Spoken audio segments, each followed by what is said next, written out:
This is how to compare fractions using benchmark fractions. Those are fractions that are very recognizable, like 0, 1/2, and 1 whole. So in this example, we have a fraction 3/4. Well, I know that in fourths, 1/2 would be 2/4.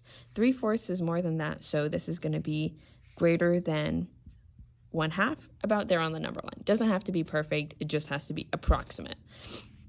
Then I have this fraction 1/3. 1/3 is less than half because the denominator is 3, which means that one of these pieces is going to be smaller than a 1/2 piece. It's going to be pretty close though, so I'll put it like right there. That's 1/3. Now I see which one is closer to 1 on the number line, and that's 3/4. So 3/4 is greater. All right.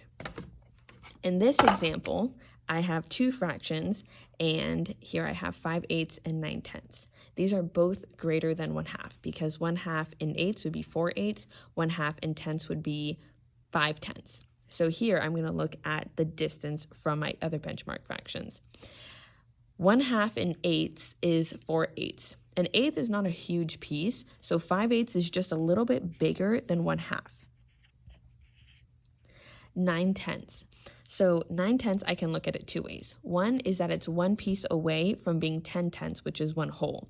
And a tenth is a very small piece, so it's going to be close to 1 whole. The other way I can look at it is that it's 4 small pieces bigger than what half would be in tenths, which is 5/10. So it would be a lot larger than the half. In this situation, I see that 9/10 is closer to the whole, so 9/10 is larger. This last situation, I have 2/4 and 4/12. 2/4 is 1/2, so it's going to go in the same spot. 2/4. And 4/12. Half in 12s is 6/12. 4/12 is less than that, but not by a ton. So I'm going to put it around here. 4/12. Between 4/12 and 2/4, 2/4 is larger, so 2/4 is greater than 4/12.